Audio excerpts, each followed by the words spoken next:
On se demande souvent qu'est-ce qui est le plus difficile à la mort. Est-ce plus difficile pour le mourant lui-même ou est-ce plus difficile pour ses proches, contraints d'assister à son départ? La vraie bonne réponse, c'est qu'il n'y a plus à souffrir. C'est toute la force du bouddhisme, qui propose de nombreuses pratiques pour aider le mourant lui-même, mais aussi pour aider ceux qui vont assister à sa mort. Grâce aux enseignements, nous pouvons aider, que ce soit dans la vie ou dans la mort. Il y a toujours le moyen d'aider quelqu'un. Prenons l'exemple du moment où nous étions un fantôme dans la dernière phase de la mort.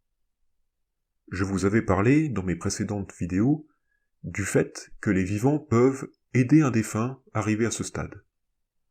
Parfois, aider peut paraître si compliqué, mais il existe toujours des solutions aux problèmes.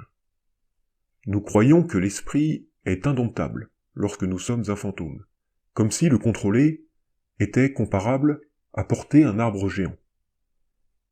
Mais avec de l'aide et quelques astuces bouddhiques, nous pouvons parvenir à la maîtrise de notre esprit. Les vivants peuvent aider leurs proches quand ils deviendront des fantômes.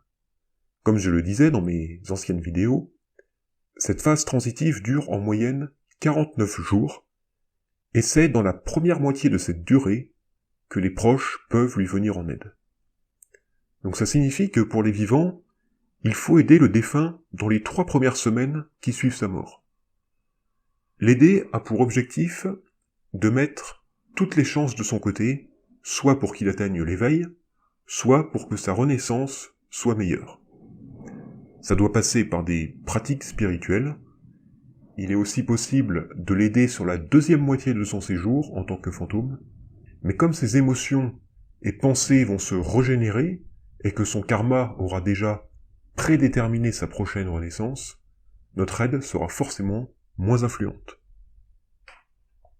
Cependant, rien ne nous en empêche, car il est toujours possible, comme je vous le disais juste avant, d'aider quelqu'un, dans n'importe quelle circonstance, même au-delà de son séjour en tant que fantôme. Si vous avez perdu une personne que vous aimiez il y a des années, vous pouvez quand même encore lui venir en aide, aujourd'hui et maintenant. Même si une personne a atteint l'éveil, qu'elle a quitté notre cercle infernal du samsara, elle peut encore avoir besoin d'aide pour aider ceux qui ne sont pas encore éveillés. Pour aider quelqu'un, nous pouvons faire la pratique du powa. On peut bénéficier également de l'aide de ceux qui sont déjà éveillés, si nous les invoquons. Comme je vous l'expliquais, la prière porte véritablement ses fruits pour les morts, même si les vivants ne les voient pas ou ont l'impression de prier dans le vide. Ce qui donne du pouvoir à la prière, c'est la relation que vous aviez avec la personne défunte. Si vous lui portiez un amour considérable, alors la prière que vous faites en son nom sera encore plus intensifiée. Si au lieu de prier, vous pratiquez pour le défunt le powa, alors les maîtres conseillent de le faire avant que son corps ne soit déplacé ou même touché. Si c'est déjà trop tard, vous pouvez le faire au moins à l'endroit où la personne est décédée. Et si vous n'avez toujours pas la possibilité d'y accéder, alors visualisez ce lieu dans votre esprit d'abord, puis commencez à pratiquer ensuite. Il faut savoir que le lieu et le temps sont 2 éléments qui sont très importants pour un mort. Il va avoir en effet un lien très particulier avec eux, par rapport à l'espace-temps de sa mort, et particulièrement si sa mort a été brutale, comme un accident de la route par exemple. Je parlais précédemment du fait qu'un mort va revivre 1 fois par semaine sa mort, de manière très intense, et dans les moindres détails, avec toute la souffrance qui l'accompagnait lorsqu'il entrera dans la phase fantôme. Ce sera justement à la même heure et au même endroit de sa mort. Vous pouvez donc profiter de cette information pour pratiquer le powa à l'intention d'un mort. Si ce dernier est décédé un jeudi, à 15h30 par exemple, alors pratiquez le powa à ce moment précis. Nous avons tous un proche qui est décédé.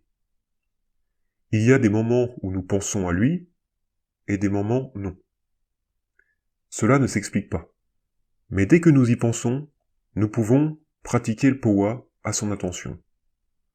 Dans le bouddhisme, il n'y a pas forcément que le powa, qui est une pratique assez complexe et spécifique.